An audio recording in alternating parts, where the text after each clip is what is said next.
کې بل 200 او 55 ملګری دي پر یو ملک هم دومره ظلم نه کېږي لکه خپل عوام سره لکه موږ سره کوي. موږ د پاکستان عوام یو، موږ پاکستان د موږ دی او موږ د پاکستان عوام یو. پر موږ سره خپل پاکستان فوج دومره ظلم او زیاتی کوي چې په خپله مطلب دا چې وروره ادارې جوړې کړي دي، هر قسم اداره جوړه کړې او دا مې رامن لښکر ولاړ دا مې طالب دی، دا مې پلانې ګروپ دی، دا ډنګړی دا ټول ګروپونه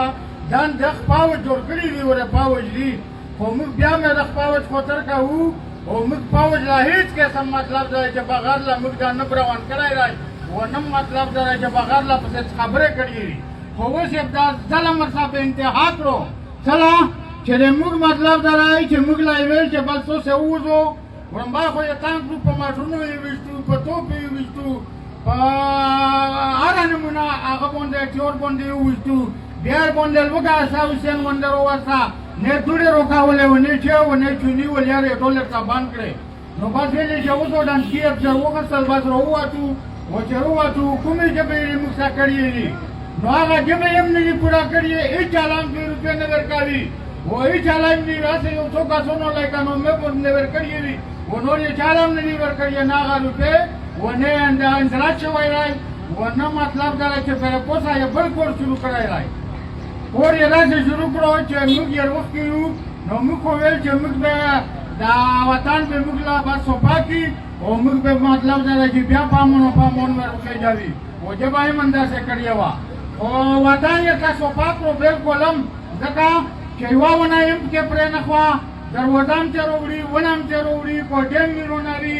او چې چیشي باندې یوازې راشي او په 25 روپۍ کېږي دا ترې وړي ونده فوج ورته نښتی دی ونده فوج ورته راخال نښلولي دي او فوج نه بغیر ورته د سره انسان سړی هم نشي کور لړلی. کله چې موږ د خپل د وطن وله خال کې تېر وکړو نو هغې له به څوک روچي ونده فوج پکې نوستی. نو اپیل موږ دغه تمام دنیا له دا کوو چې د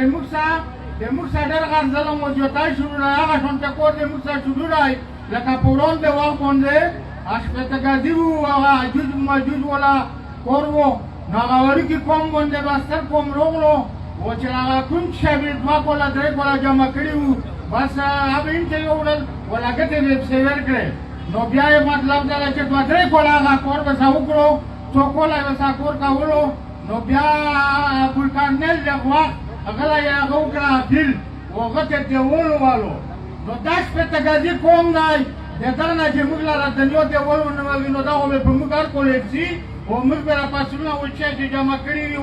او سامونه ما اخیستی وي در نه راوړي او بیا به بیا موږ پرېږدي او بیا به بله ورځ باندې بیا ځي. نو اپیل دی موږ دا دی دغه تمامه دنیا له چې موږ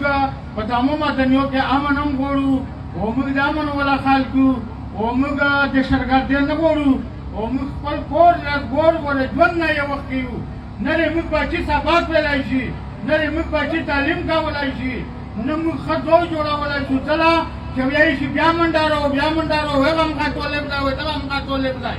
نو موږ دغه فوج له دا اپیل کوو چې که دا امن ته په صحیح طریقه راوستی شي خورو یې والا وکنډیشن راوستی هغه هلکه موږ له پرېږده چې موږ په خپله پکې هغه راولو وطنه فوج هم ترې ووځه ملیټان ترې ووځه ور پولیس ته وروځه ور موږ زر کوله راغلو کا سوتلې رو پاکستان سره ووم نه او بیا به هم سوتو بیا به هم سوتو خو دا خو څه موږ سره ګنده کړي یو چې فوج موږ له روغلی راغلو کا ګندارو د شرګرد هم پکې ډېر دي و نولاتیون هم پکې ډېر دي و غل هم پکې ډېر دي و قتل کوونکي هم پکې ډېر شول ولې موږ خو زر کوله راغلو کا په امن وه په دا کې خو که چېرته د چا دوتي دخلي وای و یو مړی نوم یې څه کړی وای و نور پکې امن و امن به و په امن کې هم کېدی وو. دا د شرګردي د فوج راوړي ورو دا د شرګردي د حکومت راوړي ورو په هلکه کې چې حکومت نه و چله دومره د شرګردي نه وي په هلکه کې چې حکومت ولم قسم دی نه مو پرابي چې هغه کوم ځای چې طالبانو ووالو ورته پرې چې موږ د فوج وروښکي یو چې طالبانو ولم نه وروښکي او چې اوس هم فوج وروښکو چې هېچ هم نه وروښکي او اوس هم فوج نښتی دی او کله یو دی ولوږي او کله بل دی ولوږي او کله یوه دروازه کار وړي او کله بله نو اپیل دی موږ ته دی چې موږ نه سم شي واخر دعوانا والحمدلله رب العالمین.